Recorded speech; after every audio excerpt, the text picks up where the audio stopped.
कौन सा कंटेंट किस तरह से आपका मैसेज आपकी ऑडियंस तक कैरी फॉरवर्ड करवा रहा है, जो भी चीजें आपको विजुलाइज करवा रही हैं, टेक्स्ट फॉर्मेट में है, इन्फोग्राफिक फॉर्मेट है, कि कंटेंट को बनाने की ना स्ट्रेटेजी होती है। ऐसा नहीं है कि आज मैं उठी, मैंने सोचा चलो आज मैं यूट्यूब पर एक चैनल बनाती हूँ और उस पर एक कंटेंट डालती हूँ। नहीं, तो कौन सा कंटेंट आपके लिए सूटेबल है या आपके बिजनेस के लिए सूटेबल है, ऐसा नहीं होता।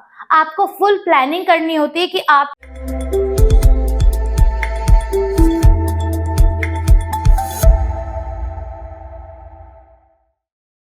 Hey guys, welcome back to our channel Skill People.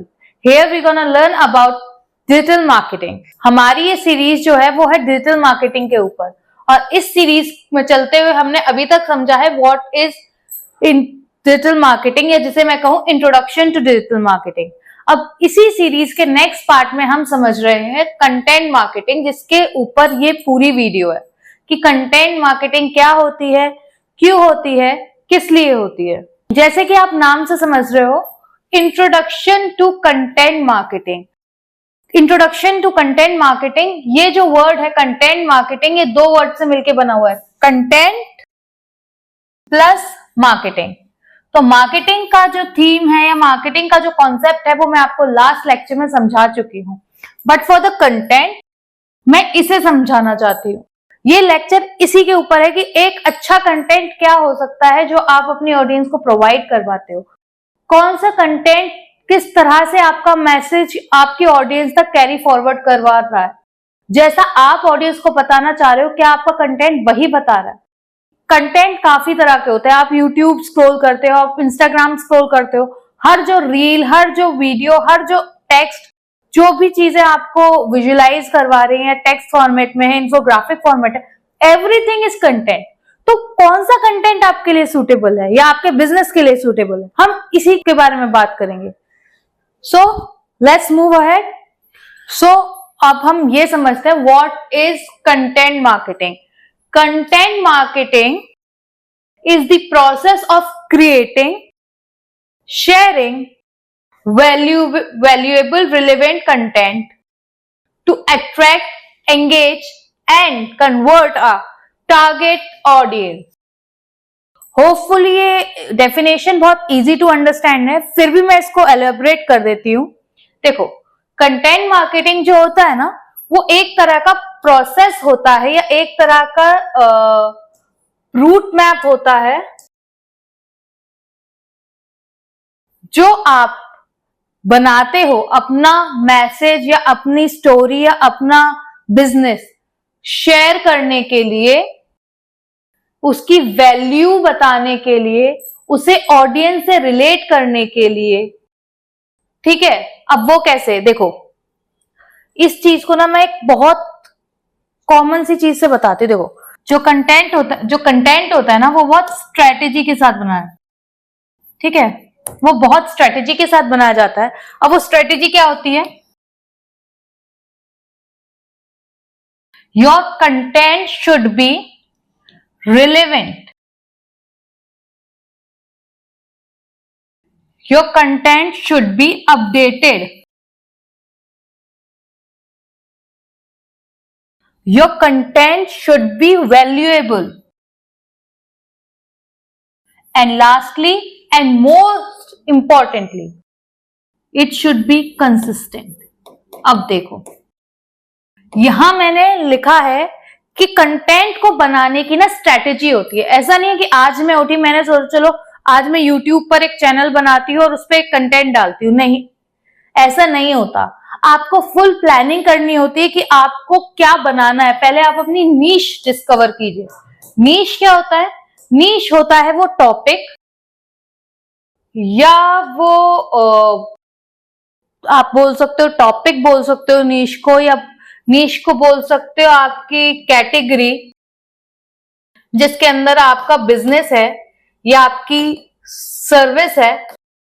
ठीक है, सबसे पहले आपको अपना नीश क्लियर करना होता है कि आपका नीश क्या है। ठीक है, उससे रिलेटेड ही फिर आप अपनी स्ट्रेटेजी बनाओगे। स्ट्रेटेजी कैसे बनती है वो मैंने आपको यहां बताई है कि स्ट्रेटेजीज बनाने में कुछ बुलेट पॉइंट्स होते हैं जिनका हमें ध्यान होना चाहिए। First of all, it should be relevant. It should be updated. आपका जो कंटेंट है वो रिलेवेंट होना चाहिए, अपडेटेड होना चाहिए, वैल्यूएबल होना चाहिए और मोस्ट इंपॉर्टेंटली कंसिस्टेंट होना चाहिए। अब ये सारे टर्म ना मैं आपको एक एक करके समझाती हूँ इस वीडियो में, फिर हम इसके बाद आगे बढ़ते हैं, ठीक है। तो फर्स्ट ऑफ ऑल मैंने जो वर्ड यूज किया था that is relevant. That is relevant. अब रिलेवेंट क्या होता है? रिलेवेंट होता है आपका कंटेंट किस टॉपिक के बारे में। आपने नीश अपना क्लियर किया।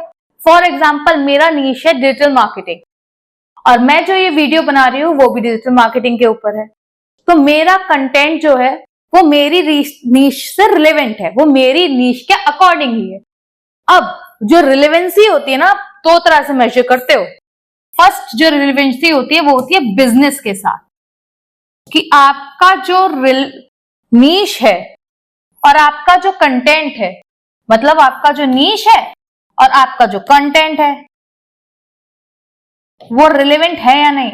अब मैं यहाँ डिजिटल मार्केटिंग के बारे में बताने की जगह कोई और क्लास ग्राफिक डिजाइनिंग सिखाने लग जाऊं, फिर मैं आपको आईटी सेक्टर्स के बारे में बताने लग जाऊं, that is not a relevancy. If I am talking about content marketing तो मैं उसी के बारे में बताऊं ना। उसके जगह अगर मैं आपको जावा की या C++ की कोडिंग सिखाने लग जाऊंगी, मैनी ऑफ द यूजर्स या व्यूअर्स जो है मेरे, वो उससे रिलेवेंट कर ही नहीं पाएंगे, क्योंकि वो मुझसे सीखने आया है डिजिटल मार्केटिंग और मैं सिखा रही हूँ ना C++। तो रिलेवेंसी बैठी, वो ऑडियंस आ भी जाए तो बाउंस हो जाएगी, वो आएगी, स्वाइप कर देगी, because they are not getting the value जिसके लिए वो यहाँ आए हैं। तो फर्स्ट तो होता है आपकी जो रिलेवेंसी होती है वो आपके बिजनेस से, जो आप दिखा रहे हो या आपने जो बोला है आप वही दे रहे हो। दूसरी रिलेवेंसी होती है आपकी ऑडियंस के साथ। अब ऑडियंस के साथ कैसे होती है रिलेवेंसी? जो आप बोल रहे हो वो ऑडियंस तक पहुंच रहा है, वो ऑडियंस समझ पा रही है, क्या ऑडियंस उससे कनेक्ट कर पा रही है। जैसे मैंने अभी बोला, अगर मैंने यहाँ अगर मेरे थंबनेल पे कंटेंट मार्केटिंग करके पोस्टर है, लेकिन आपने वो वीडियो देखी, चलो ठीक है, आपको कंटेंट मार्केटिंग सीखनी है, आपको थंबनेल देखा, आपने वीडियो को क्लिक किया, आप अंदर गए, मैं C++ दिखा रही हूँ, व्हाट विल यू डू? आप स्वाइप कर दोगे, आप बाउंस होकर किसी और वीडियो पे पहुंच जाओगे। तो इसमें क्या हुआ? इसमें रिलेवेंसी नहीं बैठी। जो मैंने अपनी ऑडियंस को देने का बोला मैं वो नहीं दे पाई, मैं अपने टॉपिक से ही भटक गई। तो मोस्ट इंपॉर्टेंट जो थिंग होती है वो होती है रिलेवेंसी। आपको अपनी ऑडियंस के साथ एंड अपने नीश के साथ कनेक्ट रहना है, आपको अपने रूट से डाइवर्ट नहीं होना है। सेकेंडली जो मैंने बोला था दैट इज वैल्यू। अब आप कंटेंट में वैल्यू कैसे प्रोवाइड करते हो, कैसे कर सकते हो? Any idea? देखो, आपने जितने भी ऐड देखे हो, चाहे टेलीविजन पर देखे हो चाहे आजकल ऑनलाइन एरा चल रहा है तो ऑनलाइन कोई भी ऐड देखा हो, कभी कोई खुल के बोलता है कि मुझे खरीदो? नहीं। क्यों? देखो, आपको कभी खुद को या कभी कोई वर्साचे, लुई विटॉन, किसी का भी आपने ऐड देखा होगा, वो अपने जो ब्रांड होता है ना, जब आप मार्केटिंग करते हो तो आप अपनी ब्रांड वैल्यू बढ़ाते हो, और जो ब्रांड वैल्यू होती है ना, जो ब्रांड होते हैं वो कभी नहीं बोलते मुझे खरीदो, वो कभी परचेज करने के बारे में नहीं बोलते, वो अपनी वैल्यू बताते हैं। वो बताते हैं कि वो दूसरों से डिफरेंट कैसे हैं, वो दूसरों से बेटर कैसे हैं, वो उनका आपकी लाइफ में होना आपके लिए बेटरमेंट है। तो कंटेंट वो बनाओ जो वैल्यू क्रिएट करे। अगर आपकी कंटेंट वैल्यूएबल है, अगर आपका कंटेंट रिलेवेंट है, तो ऑडियंस ऑटोमेटिकली परचेज कर लेगी। बट इफ यू गो कि यार खरीद लो मुझसे, खरीद लो, नहीं, सब लोग यही सोचेंगे कोई स्कैम तो नहीं है। You have to create the value of the brand या वैल्यू ऑफ योर सर्विसेज। आप उन्हें बताओ कि उन्हें आपकी जरूरत क्यों है। वाई यू हैव टू से कि मुझे खरीदो? नहीं, I am not gonna say कि परचेज फ्रॉम मी या टेक माई सर्विसेज। नहीं, my services are best, I can prove that, बस दैट्स इट। कंसिस्टेंट, ये जो पॉइंट है वो मैटर बहुत करता है, ठीक है। कभी खरगोश और कछुए वाली कहानी सुनी है? बचपन में सुनी थी कि खरगोश कछुए की रेस होती है, कछुआ बहुत स्लो स्टार्ट करता है, खरगोश बहुत स्पीड में भागता है, लेकिन आधे रास्ते में जाके खरगोश बैठ जाता है। और रेस कौन जीतता है? कछुआ। सो वही कहानी है कंसिस्टेंसी की। फॉर एग्जाम्पल, मैंने, मिस्टर एक्स ने और मिस्टर वाई ने एक साथ एक कंटेंट या एक साथ एक ब्रांडिंग शुरू की। ठीक है, हम दोनों ने डिजिटल प्लेटफॉर्म को टारगेट किया। हमने क्या किया? हम लोगों ने फॉर एग्जाम्पल यूट्यूब को टारगेट किया, क्योंकि काफी लोग आजकल यूट्यूब पे लाइव जा रहे हैं, काफी लोग रोज हजारों में यूट्यूब पे अकाउंट बनते हैं, तो हम भी यूट्यूब के बारे में बात करते हैं। ठीक है, मिस्टर एक्स और मिस्टर वाई का सेम बिजनेस था, मान लीजिए हैंडबैग्स का हम दोनों का बिजनेस था। ठीक है, हम दोनों ने जो प्लेटफॉर्म टारगेट किया दैट इज यूट्यूब। अब क्या हुआ? मिस्टर एक्स ने क्या किया ना, उसने ना शुरू में 4 वीडियोस, 4 शॉर्ट्स डालता रहा। ऐसे उसने 3 मंथ तक तो डाला। उसके बाद उसने 2 महीने में एक बार, 1 महीने में एक बार, ऐसे करके डालना शुरू किया। पर मिस्टर वाई ने क्या किया? मिस्टर वाई ने क्या किया, वो डेली पर्पस पे या वीकली 3 वीडियोस और डेली पर्पस पे शॉर्ट्स डालने लगे। ठीक है, और ये चीज उन्होंने कंसिस्टेंट रखी। कब तक? टिल डेट तक वो यही चीज फॉलो कर रहे हैं। तो क्या हुआ? शुरू में जो मिस्टर एक्स ने हाइप बनाई थी ना, वो धीरे धीरे नीचे आने लगी, क्योंकि उनका जो ऑडियंस है उसे भी ना कंसिस्टेंट कंटेंट ही चाहिए होता है, चाहे वो इंफॉर्मेशनल हो, चाहे वो लग्जूरियस हो, चाहे वो कुछ भी हो। मिस्टर वाई का कंटेंट धीरे धीरे करके ऊपर आने लगा। क्यों? अब इसका एक रीजन है। देखो, मिस्टर एक्स ने जो वैल्यू प्रोवाइड की थी वो बहुत शॉर्ट टर्म के लिए थी। वो अब आप 2 महीने में एक बार डाल रहे हो या 1 महीने में एक बार डाल रहे हो, तो आपके लिए ऑडियंस बचेगी नहीं। मार्केट में बहुत कंपटीशन है। जैसे कि यहां मैंने बताया, दोनों सेम सर्विस प्रोवाइड कर रहे हैं, सेम प्लेटफॉर्म पे कर रहे हैं। वो रेगुलरली अपनी अपडेट देता जा रहा है कि आज मेरे पर्स में ये फायदा हुआ है, आज मैंने अपने पर्स को वाटर प्रूफ बनाया है, आज इस पर्स में ये वीगन लेदर का बना दिया है, ये पर्स समर के अकॉर्डिंग है, समर वेकेशंस के अकॉर्डिंग है, बीच बैग्स बना दिए। ये अपडेशन दे रहा है। ये भाई साहब कुछ नहीं कर रहे हैं। ये भाई साहब शुरू में तो उन्होंने बहुत जोर लगाया था, लेकिन बीच में जाके रुक गए, बहुत स्लो हो गए। तो कौन जीतेगा? Obviously mister Y. क्यों? किसको प्रॉफिट ज्यादा होगा? Obviously mister Y. क्यों? क्योंकि उसका जो कंटेंट है वो रेगुलर है, रेगुलरली वैल्यू प्रोवाइड कर रहा है। रेगुलर होने की वजह से उसकी जो रिलेवेंसी उसके ऑडियंस के साथ बैठी है वो भी बहुत सही है। अब मैंने एक और लास्ट पॉइंट बताया था, दैट इज अपडेटेड कंटेंट। ये अपडेटेड कंटेंट क्या होता है? Any idea? देखो, अपडेटेड कंटेंट क्या होता है? काफी जो लोग होते हैं, जैसे मैं हूं, मैं एक डिजिटल मार्केटर हूं और मैं जो यहां चीज प्रोवाइड कर रही हूं वो है नॉलेज। ठीक है, तो मैं अपनी नीश के ऊपर ही बात कर लेती हूँ। जो लोग भी इस फील्ड में होंगे या आप भी आगे चल के सीखेंगे, गूगल एल्गोरिदम्स होती हैं। ठीक है, जो एसईओ करते हैं उन्हें इस चीज का मतलब बहुत अच्छे से पता है। ठीक है, तो एल्गोरिदम्स क्या होती है? वो रेगुलरली अपडेट होती रहती हैं। अब मैं इसी चीज का एग्जांपल लेती हूँ कि देखो, एल्गोरिदम रेगुलरली अपडेट हो रही है और मैं उन एल्गोरिदम्स को फॉलो ही नहीं कर रही। मतलब गूगल हर महीने एक नया रूल निकाल रहा है और मैं उस रूल्स को मान नहीं रही, मैं उस रूल के बारे में जानती ही नहीं हूँ, बहुत पीछे हूँ। तो फिर मेरे को क्या होगा? मेरे को होगा इससे डाउनफॉल। मेरी जो वेबसाइट होती है या मेरा जो इंस्टाग्राम का एल्गोरिदम है उस पे ले लू, सोशल मीडिया हो, एसईओ है, डिजिटल मार्केटिंग का कोई भी आप नीश ले लो, चाहे वो सोशल मीडिया हो, एसईओ हो, कोई भी पार्ट आप उठा लीजिए, हर चीज में एल्गोरिदम काम करती है। चाहे वो मेटा की एल्गोरिदम हो, चाहे गूगल की एल्गोरिदम हो, ठीक है, डजंट मैटर। अगर मैं इस चीज के बारे में अपडेटेड नहीं रहूंगी ना, तो मैं पीछे रह जाऊंगी। क्यों? क्योंकि एल्गोरिदम्स के हिसाब से ही चीजें बहुत क्विक चेंज होती हैं, और अगर समय के हिसाब से आप नहीं चले ना, अगर समय की जरूरत के हिसाब से आप नहीं चले, आप बहुत पीछे रह जाओगे। और ये चीज बहुत ज्यादा वर्क करती है डिजिटल मार्केटिंग में, ठीक है। ये चीजें बहुत ज्यादा और बहुत इंस्टेंट रिजल्ट आते हैं कि आप अगर कहीं पीछे रह गए हो तो आपने कभी देखा होगा, फॉर एग्जाम्पल आपने जीएमबी पर किसी का सर्च किया होगा। जीएमबी क्या होता है? लोकल, अगर मैं बोलूं लोकल बिजनेस प्रोफाइल होती है।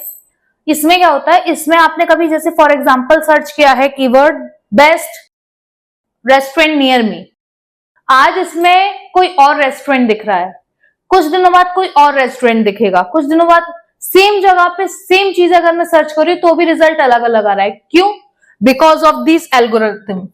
ये एल्गोरिथम बहुत इजीली और बहुत फ्रिक्वेंटली फ्लक्चुएट होती हैं, और हमारी जिम्मेदारी यह है कि हम अपडेटेड रहें कि क्या मार्केट में नया आया है, चाहे वो एल्गोरिथम हो, चाहे वो सर्विसेज हो, चाहे कॉम्पिटिटर हो, या कॉम्पिटिटर के स्टैटिक्स हो, कॉम्पिटिटर की स्ट्रेटेजीज हो, क्या नया है, हमें हर चीज के बारे में अपडेट रहना है। हमारी ऑडियंस कहाँ, टारगेटेड ऑडियंस कहाँ लाइव है, कहाँ टारगेटेड ऑडियंस का जो गोल है या टारगेटेड ऑडियंस का जो पाथ है वो डाइवर्ट हो गया है, क्या हमें और अच्छा करना चाहिए, किस चीज का रिजल्ट अच्छा आ रहा है, ये सब चीजें आपको अपडेटेड रहने से ही पता चलेंगी। Hopefully you guys understand my point.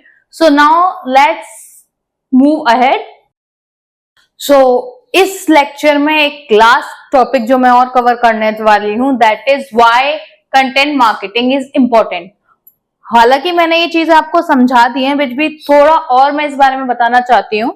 देखो, content marketing is important because it's help businesses to connect with people. मैंने अभी जो थोड़ी देर पहले रिलेवेंसी की बात की थी ना, कि आपको अपना जो बॉन्ड है या आपको अपना जो रिलेशनशिप है वो कस्टमर के साथ या वो अपने यूजर्स के साथ, व्यूअर्स के साथ, क्लाइंट्स के साथ बनाना पड़ेगा by giving them useful and interesting information। ये भी चीज आपको बहुत ध्यान रखनी है। That is interesting। Yeah, I forgot to mention it before। जो इंटरेस्टिंग वर्ड यहाँ यूज किया हुआ है ना, वो भी आपके कंटेंट में बहुत मेजर रोल प्ले करता है। आपका कंटेंट इंफॉर्मेटिव है, रिलेवेंट भी है, ठीक है, और थोड़ी वैल्यू भी प्रोवाइड कर रहा है, लेकिन वो बहुत बोरिंग है, मजा नहीं आ रहा है, लोगों को वैल्यू तो मिल रही है लेकिन लोगों को बोरिंग भी लग रहा है। तो अब क्या करना है, आपको ये ध्यान रखना है कि मेरा जो कंटेंट है ना, उसमें कुछ तो आपकी यूएसपी हो, कुछ हो वो इस तरह के इंटरेस्टिंग फैक्ट्स या इंटरेस्टिंग टोन। जैसे कई यूट्यूबर्स ने कुछ अपनी सिग्नेचर टोन बना रखी है, कुछ लोगों ने अपना टीचिंग स्टाइल इतना यूनिक कर रखा है कि लोगों को आवाज सुन के या लोगों को वॉइस मॉड्यूलेशन से या लोगों को वॉइस टोन से पता चल जाता है, अरे हाँ ये तो वही टीचर है, वही है, कनेक्ट करते हैं, ठीक है। फॉर एग्जाम्पल आपको काफी सारे यूट्यूबर्स मिल जाएंगे या काफी सारे ऐसे इन्फ्लुएंसर्स मिल जाएंगे। तो या you have to make something interesting about your content, कि आपका कंटेंट दूसरों के कंटेंट से किस तरह से अलग है, ठीक है। Let's move ahead. Instead of just trying to sell someone, यही मैंने अभी आपको थोड़ी देर पहले बताया था, you have to create value, not to force them to buy yourself या बाय योर सर्विसेज, ठीक है। When people read helpful blogs या ब्लॉग्स, ठीक है, वॉच वीडियोज और see the fun social media post, exactly आप चाहे उस कंटेंट को टेक्स्ट फॉर्मेट में लिखे जिसे हम ब्लॉग्स कहते हैं, चाहे आप उसे विजुअलाइजेशन में उतारे जिन्हें हम वीडियोस कहते हैं, या सोशल मीडिया पोस्ट, ठीक है, इन सब चीजों में ले। People should feel interesting. आप इतने अच्छे हुक्स डालिए, इतना अच्छा ग्राफिक्स डालिए, इतना अच्छा विजुअलाइजेशन कीजिए कि लोग उसे देखकर वहां एटलीस्ट 5 सेकंड के लिए पॉज हो। अगर वो 5 सेकंड आपकी वीडियो पे आज पॉज हुआ ना, तो वो कल को शायद आपको सब्सक्राइब भी करे या फॉलो भी करे, ठीक है। But you have to give a effort to it. आपको अपने आप को उतना इंटरेस्टिंग बनाना पड़ेगा। They start to trust the brand. Obviously जब आप रेगुलरली आप अपडेटेड रहोगे, रेगुलरली आप कंटेंट शेयर करोगे, वैल्यू प्रोवाइड करोगे, तो ऑब्वियसली वो धीरे धीरे आपके ब्रांड को या आपकी सर्विसेज को या आपके नाम को ट्रस्ट करने लगेंगे। This trust makes them more likely to become a customer in future। as I said before, अगर वो कंटेंट में फर्स्ट 5 सेकंड में किसी का अटेंशन ग्रैब कर पा रहे हो, they will definitely become your customer, subscriber or your follower. तो work on the content. Instagram पे या फेसबुक पे या यूट्यूब पे आना ही is not everything. You have to learn how to make a good content जिसकी वजह से आप ऑडियंस को ग्रैब कर पाओ, होल्ड कर पाओ. Hopefully you like this video and it may helpful to you. So for more such amazing videos, like, subscribe and obviously hit the bell icon. Thank you guys.